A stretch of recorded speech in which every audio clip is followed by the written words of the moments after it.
ফেসবুকে pay out setting পাওয়ার পরেও যারা pay out setting full fill up করেন নাই, তো আজকে ভিডিওটা তাদের জন্য। তো সবাই সম্পূর্ণ ভিডিওটি দেখবেন। তো ফেসবুক যাদের ফলোয়ার কমপ্লিট হয়ে থাকে 5000 ফলোয়ার, তো সবাইকে Facebook pay out setting option দেয়। তো আমরা অনেকে যে ভুলটা করে থাকি, আমাদের ব্যাঙ্ক অ্যাকাউন্ট এবং bank sweep code, tin certificate না থাকার কারণে আমরা কি করি, আমরা পে আউট সেটিংটা আমরা ফুল ফিল আপ করি না। তো আমাদের কি কি সমস্যা হতে পারে, ফেসবুক যখন আমাদেরকে কোনো একটা সেটিংয়ের অপশন দেয়, এক্সাম্পল পে আউট সেটিং যখন আমাদেরকে দেয়, আমরা অনেকে কী করি, আমাদের টিন সার্টিফিকেট এবং ব্যাঙ্ক অ্যাকাউন্ট না থাকার কারণে আমরা pay out setting full fill up করি না। তো আমাদের কি কি সমস্যা হতে পারে, হঠাৎ করে কিন্তু আপনার যে সেটিংটা এসেছিল, আপনার অ্যাকাউন্টে যে পে আউট অপশনটা আসছিল, তো এটা কিন্তু হঠাৎ করে কিন্তু সেটা চলে যেতে পারে।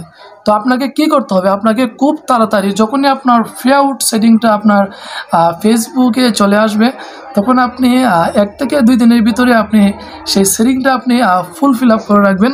তা না হলে আপনার পরবর্তীতে দেখা যাবে কি, আপনি যখন মনিটাইজেশন অন করতে যাবেন তখন আপনার বিভিন্ন সমস্যায় পড়তে পারেন। তো ফেসবুক যখন আপনাকে কোনো সেটিং অপশন দিবে, তখন সেই অপশনটাকে আপনি খুব তাড়াতাড়ি ফুল ফিল আপ করে রাখবেন। আর যখন আপনি এই সেটিংটা ফুল ফিল আপ করবেন, তখন থেকে কিন্তু আপনার ফেসবুক মনে করবে যে আপনি একজন রিয়েল কন্টেন্ট ক্রিয়েটর। আপনার এই যে ফলোয়ার এগুলো বাড়তে থাকবে, ওয়াচ টাইম, রিচ সব কিছু কিন্তু এভরিথিং বাড়তে থাকবে। তো আপনাকে যখন ফেসবুক কোনো সেটিং অপশন দিবে, তখন আপনি সেই সেটিং অপশনটা কিন্তু আপনি খুব তাড়াতাড়ি ফুল ফিল আপ করে রাখবেন। তাহলে আপনার ফেসবুকের মাঝে কোনো সমস্যা হবে না, আপনার ফেসবুকটা গ্রো করতে থাকবে, রিচ বাড়তে থাকবে।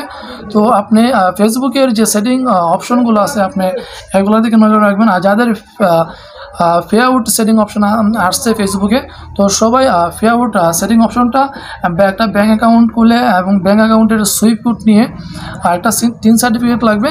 তো এই 3টা দিয়ে কিন্তু আপনি পে আউট যে অপশনটা, এই অপশনটা আপনি ফুল ফিল আপ করে রাখবেন। তাহলে আপনার আইডিটা খুব তাড়াতাড়ি গ্রো করবে এবং আপনার আইডির সম্পূর্ণ সেটিংয়ের যে ফর্মটা সব ডিটেলস দেওয়া থাকবে, আর খুব তাড়াতাড়ি আপনি মনিটাইজেশন পেয়ে যাবেন। তো আশা করি আজকের ভিডিওটা সবার কাছে ভালো লাগছে। তো যাদের কাছে আজকের ভিডিওটা ভালো লাগছে, যারা কিছু শিখতে পারছেন, তো সবাই ভিডিওটা শেয়ার করে টাইমলাইনে রেখে দিবেন। আর যারা এখন আমার চ্যানেলটি ফলো দেন নাই, লাইক দেন নাই, তো সবাই লাইক দিয়ে রাখবেন। তো সবাই ভালো থাকেন, সুস্থ থাকেন, আল্লাহ হাফেজ।